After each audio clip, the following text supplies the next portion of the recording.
ত্রিভুজের ভূমি সংলগ্ন দুইটি কোণ x সমান সমান 60 ডিগ্রি এবং y সমান সমান 45 ডিগ্রি এবং পরিসীমা p ইকুয়াল টু 10 সেন্টিমিটার দেয়া আছে। ত্রিভুজটি অঙ্কন করতে হবে। আমাদের এই পর্বে ত্রিভুজ অঙ্কন করার পদ্ধতি শিখতেছি আমরা। চলো আমরা শুরু করি। এই ত্রিভুজটা কিভাবে অঙ্কন করা যায়।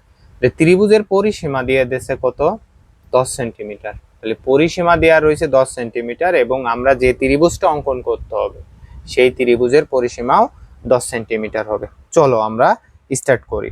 তাহলে সর্বপ্রথম আমাদের 60 ডিগ্রি কোণ এবং 45 ডিগ্রি কোণ আঁকতে হবে। তাহলে কি কি বললাম, 60 এবং 45। তাহলে আমাদের টেকনিক 60 ডিগ্রি কোণের টেকনিক আমরা শিখেছি গত পর্বে, যে 60 ডিগ্রি কোণ আমরা কিভাবে আঁকতে পারি। দেখো আমাদের 60 ডিগ্রি কোণ প্র্যাকটিস আমরা করলে শিখিয়েছি। তাহলে আমরা এখানে যদি কাজ করি, একটা দাগ নিই 60 ডিগ্রি আঁকার জন্য, আর 45 ডিগ্রি আঁকার জন্য আরেকটি দাগ নিলাম আমরা। এখন দেখো আমরা 60 ডিগ্রি সহজে আঁকতে পারি। এই যে ব্যাসার্ধটা, এই ব্যাসার্ধটা নিলেই আমাদের কত হলো, এই ব্যাসার্ধটা সরানো যাবে না। এই যে ব্যাসার্ধটা নিয়ে একটা বৃত্তচাপ আঁকলাম, এটা 60 ডিগ্রি হয়ে গেল। ঠিক আছে, তাহলে আমাদের এটা কত ডিগ্রি হলো, 60 হলো। এরপরে চলো আমরা যদি দেখি, তাহলে আমরা এটা কেটে দিই, এই যে আমরা দাগ টেনে দিই বা এটা বিন্দুগুলো মিলাই দিই। এই যে বিন্দু, এই বিন্দু আর এই জায়গার যে বিন্দু, এটা আমরা কি করলাম, মিলাই দিলাম।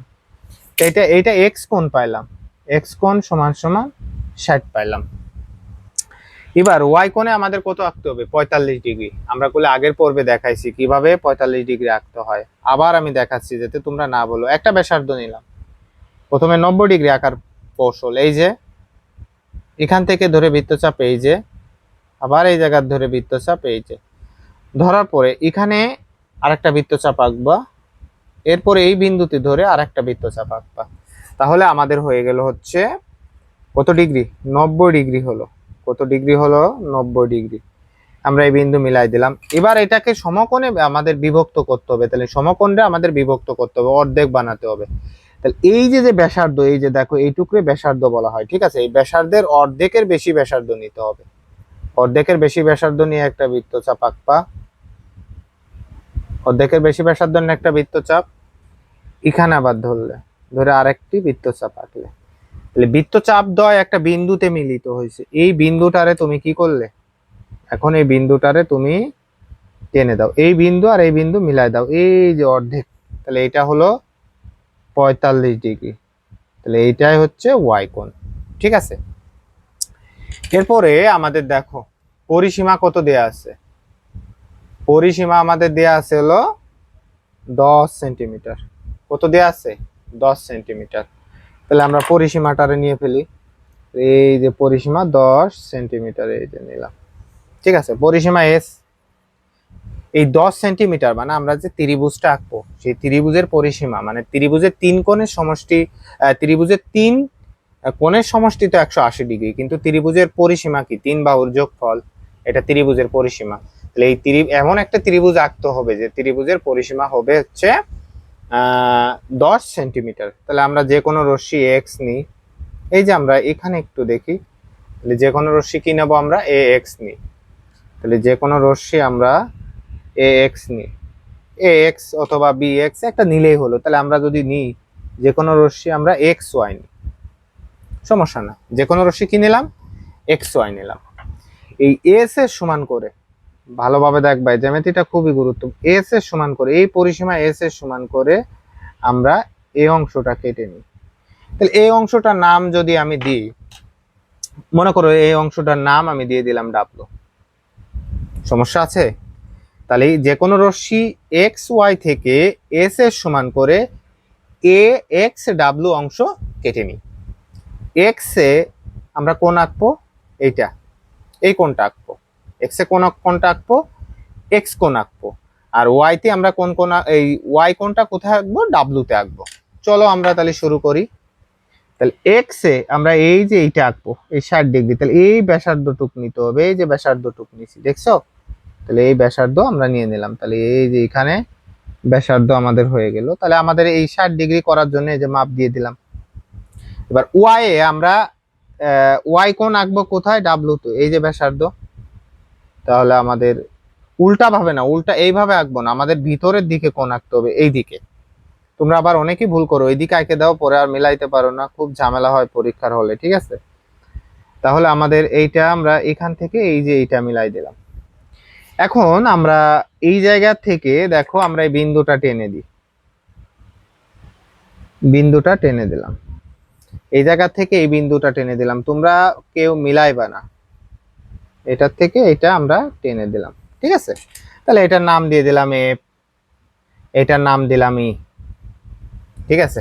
তাহলে আমরা কি লিখতে পারি, কোণ এক্স এর সমান করে এক্স বিন্দুতে ডাব্লু এক্স এ পাকি এবং কোণ ওয়াই এর সমান করে ডাব্লু বিন্দুতে কোণ এক্স ডাব্লু ই আঁকি। ক্লিয়ার? এটুক তো বুঝছো। এবার এই যে যে দুইটা কোণ হয়েছে, এটা কি কোণ, এক্স কোণ, এবং এটা কি কোণ, ওয়াই কোণ, এর সমদ্বিখণ্ডিত করতে হবে। এবার আমাদের কাজ হচ্ছে এর সমদ্বিখণ্ডিত। তাহলে সমদ্বিখণ্ডিত করা মানে কি, অর্ধেকের বেশি ব্যাসার্ধ। এবার এই বিন্দুতে ধরো, এই যে সমদ্বিখণ্ডিত করো, এবার এরও সমদ্বিখণ্ডিত করি। তাহলে আমাদের এই যে অর্ধেকের বেশি ব্যাসার্ধ নাও, ধরে একটি বৃত্তচাপ আঁকো, এই বিন্দুতে ধরো, এই যে যে বিন্দু অর্ধেকের বেশি ব্যাসার্ধ নিয়ে আরেকটি বৃত্তচাপ আঁকো। এবার আমরা এটারে কি করে দিই, এইগুলা আরে আমরা মিলাই দিই, একদম এই বিন্দু আর এই বিন্দু কি করি, মিলাই দিই, একটা রেখা টেনে দিলাম, রেখা দিই, এই জায়গা আর একটা রেখা দিই, এই যে মিলে, দেখছো? এরকম মিলাই দিতে হবে, এই যে। তাহলে আমরা এটারে জি দিলাম আর এটারে এইচ দিলাম। তাহলে আমরা কি লিখতে পারি, কোণ এক্স এর সমদ্বিখণ্ডক, কোণ এক্স এর সমদ্বিখণ্ডক এক্স জি এবং ডাব্লিউ এর সমদ্বিখণ্ডক ডাব্লিউ এইচ পরস্পর এ বিন্দুতে ছেদ করে, পরস্পর কি বিন্দুতে ছেদ করে, এ বিন্দুতে। এখন এটা দুইটা পদ্ধতিতে আঁকা যায়। এই যে তুমি এখানে যে কোণটা পাইছো, এই যে যে সমদ্বিখণ্ডক কোণ, এইটা এই জায়গায় আঁকতে পারো, এই যে এখানে যে সমদ্বিখণ্ডক পাইছো এটা এই জায়গায় আঁকতে পারো।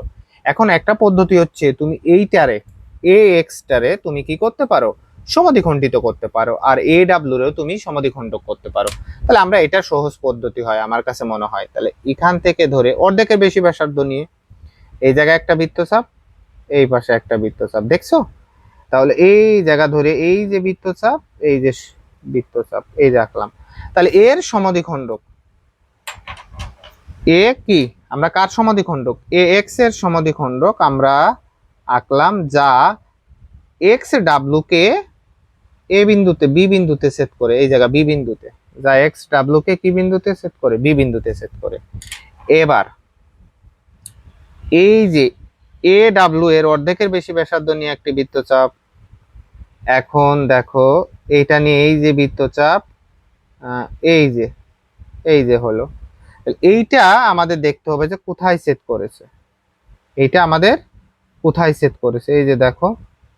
তাহলে আমাদের ছেদ করেছে, সরি তোমরা মনে হয় দেখতে পারোনি, এই যে বৃত্তচাপ নিছি, এই যে বৃত্তচাপ।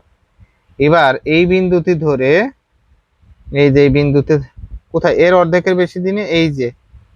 এবার এই যে আমাদের যে বৃত্তচাপটা, এই যে এখানে এটা, তাহলে এই বৃত্তচাপটা আমাদের এক্স ডাব্লু কে সি বিন্দুতে ছেদ করে, তাহলে এটারে দিলাম সি। তাহলে এখন দেখো এ কমা বি যোগ করি, এ কমা বি যোগ করি, আর আমরা কি পাইলাম, এ কমা সি যোগ করি, বুঝছো? তাহলে আমাদের যে ত্রিভুজটা হলো ত্রিভুজ এ বি সি কি উদ্দিষ্ট ত্রিভুজ, বুঝছো? এবং এই যে এবিসি ত্রিভুজের পরিসীমা হচ্ছে 10 সেন্টিমিটার। এটা খুবই গুরুত্বপূর্ণ একটা জ্যামিতি, ত্রিভুজের ক্ষেত্রে এই তিনটা জ্যামিতি করলেই এনাফ। আমাদের পরবর্তী পার্ট চতুর্ভুজে হবে, তোমরা সবাই দেখতে থাকো, ধন্যবাদ। এবং একটু মনোযোগ দেখো, তোমাদের